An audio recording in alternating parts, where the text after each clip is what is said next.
सद्गुरु, आज के जमाने में एक अच्छे माता पिता की क्या भूमिका होनी चाहिए? देखिए, माता-पिता की भूमिका एक बहुत ही विचित्र चीज़ है। You're trying to do something that nobody has ever known how to do it well. आप कुछ ऐसा करने की कोशिश कर रहे हैं, जिसे अच्छे से करने का तरीका आज तक कोई नहीं जान पाया। कोई भी कभी नहीं जान पाया कि अपने बच्चों को पालने का सबसे अच्छा तरीका क्या है। अगर आपके 12 बच्चे हैं, तो भी आप सीख ही रहे हैं। आपने 11 को अच्छे से पाला-पोसा, लेकिन 12वां आपको दिन में तारे दिखा सकता है। तो लेकिन आप अपना सबसे अच्छा करना चाहते हैं, तो सबसे अच्छा आप क्या कर सकते हैं? सबसे पहली बात मैं ये कहूंगा कि आप सबसे पहले खुद पर थोड़ा काम कीजिए। खुद के साथ पर्याप्त समय बिताएं। खुद को ध्यान से देखिए। आप कैसे हैं? आप कैसे बैठते हैं? कैसे खड़े होते हैं? कैसे बोलते हैं? आप क्या करते हैं? क्या नहीं करते? मुझे लगता है कि आपको खुद को बहुत ध्यान से देखना चाहिए, क्योंकि बच्चे ये सब कुछ सीख रहे हैं बहुत तेजी से, और जो चीजें आप करते हैं वो उन्हें बढ़ा चढ़ा कर करेंगे।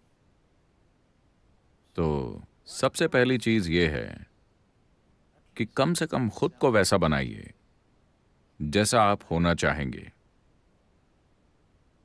शायद कोई इसे पसंद ना करे, कोई फर्क नहीं पड़ता। कम से कम आपने खुद को ऐसा बना लिया है कि आप इसे पसंद करते हैं। कम से कम इतना तो आपको करना ही चाहिए। शायद आप किसी और के तय किए स्तर तक ना पहुंच पाएं। पता नहीं कि उन्होंने आपके लिए किस तरह के स्तर तय किए हैं, पर कम से कम आपको वैसा बनना चाहिए जैसा आप होना पसंद करेंगे। ये होना ही चाहिए। लेकिन ये सिर्फ जरूरी माहौल तैयार करेगा। जरूरी नहीं है कि आप अच्छे माता या पिता बन जाएं, लेकिन इससे जरूरी माहौल तैयार हो जाएगा। लेकिन जरूरी माहौल बनाना माता पिता बनने का एक बड़ा हिस्सा है, काफी बड़ा हिस्सा। अगर आप सही तरह का माहौल पैदा करते हैं, जहां खुशी और प्यार और देखभाल और अनुशासन की भावना आपके और आपके घर के माहौल का हिस्सा है, तो आमतौर पर वो आगे ही बढ़ेंगे। बेशक आप उन्हें मौके भी देना चाहते हैं। हम अपने बच्चों को सिर्फ उतने ही मौके दे सकते हैं जितने हमारे लिए उपलब्ध हैं, है ना? हाँ, आप वो मौका नहीं दे सकते जो आपकी पहुंच में नहीं है। आप हमेशा अपनी सीमाओं के अनुसार ही काम करेंगे। मुझे विश्वास है कि आप अपनी ओर से सब कुछ करेंगे, लेकिन महत्वपूर्ण बात यह है कि आप किस प्रकार के इंसानों या बिगड़े हुए बच्चों को बड़ा करते हैं। ऐसा करने के लिए आप कैसे इंसान हैं, ये बच्चे पालने का एक बहुत महत्वपूर्ण हिस्सा है। तो अगर आपकी पत्नी गर्भवती होती हैं, तो ये रूपांतरण का समय है आपके लिए, क्योंकि अब एक और जीवन आने वाला है। आप खुद वैसे हैं जैसा होना आपको पसंद नहीं है, तो एक और जीवन उस दिशा में नहीं जाना चाहिए, है ना? तो हम जो कर रहे हैं उसके बारे में जागरूक होना बहुत जरूरी है। हमें क्या सिखाना चाहिए, हमें क्या करना चाहिए।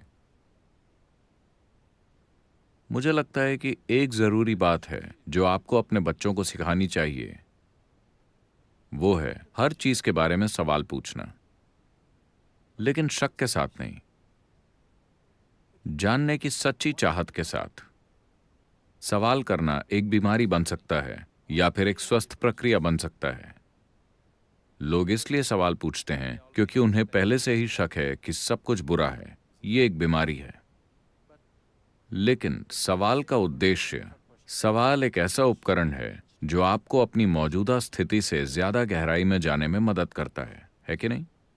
हाँ, मूल रूप से प्रश्न एक उपकरण है जिससे आप गहराई में उतर सकते हैं। प्रश्न का यही उद्देश्य है। अगर आप बस ये बात अपने बच्चे के मन तक पहुंचाते हैं कि बच्चा कुछ भी पूछ सकता है आपके बारे में भी, आप जैसे हैं, अगर आप इसे स्वस्थ तरीके से होने देते हैं, बीमारू तरीके से नहीं कि आपको लगता है सभी में कोई ना कोई कमी है। अगर आप ये माहौल बनाते हैं तो बच्चा लगातार अपनी बुद्धि का प्रयोग कर रहा है। इससे ये पक्का नहीं होगा कि बच्चा डॉक्टर बनेगा, इंजीनियर बनेगा, ये या वो बनेगा, पर एक बात साफ है कि उसकी बुद्धि काम कर रही है। वैसे भी अगर आप उससे जरूरी दौड़ भाग करवाते हैं ताकि उसे एक स्वस्थ शरीर और सक्रिय बुद्धि मिले, और बेशक एक स्तर की शिक्षा जो आपकी पहुंच के अनुसार होगी, और आप उसे बिना किसी पहचान के बड़ा करें, पहचान के किसी भी भाव के बिना अगर आप उसे बड़ा कर सकें, अगर आप उसकी बुद्धि को उलझाते नहीं हैं, उसकी पहचान को इससे या उससे जोड़कर जिससे वो हर चीज के लिए तैयार और खुला हो, अगर आप उसे इस तरह से बड़ा करते हैं तो वो अपने जीवन में जो सबसे बेहतर कर सकता होगा वो करेगा। वो शायद किसी और की तरह ना बने, लेकिन वो खुद की पूरी क्षमता तक पहुंचेगा। बेशक ये इस बात पे निर्भर करता है कि वो राह में किससे मिलता है, क्या होता है, उसे कैसी परिस्थितियां मिलती हैं, वो आध्यात्मिक स्थान में आता है या लड़ाई के मैदान में जाता है, किसे पता कि वो कहां जा पहुंचेगा। उन चीजों को आप कंट्रोल नहीं कर सकते, है ना? लेकिन अगर आप एक माहौल बनाते हैं प्यार का, योग और ध्यान का, खुलेपन का, जब आपकी पहचान किसी चीज के साथ नहीं जुड़ी होती तो स्वाभाविक रूप से कोई पूर्वाग्रह नहीं होता। अगर आप बच्चे को पूर्वाग्रह से मुक्त प्यार और खुलेपन के माहौल में बड़ा करते हैं तो आमतौर पर वो अच्छे से जीते हैं, लेकिन कोई गारंटी नहीं है, क्योंकि समाज में दूसरे प्रभाव भी मौजूद हैं। आप नहीं जानते कि कल वो किसके हाथों में आ जाएंगे। हाँ, शायद आप अपनी तरफ से सबसे अच्छा कर रहे हो, पर कल सुबह आपका बच्चा किन हाथों में होगा इसकी कोई गारंटी नहीं है। आप हमेशा ये जोखिम ले रहे हैं, लेकिन आपने अपनी तरफ से सब कुछ किया या नहीं, जीवन में बस यही मायने रखता है।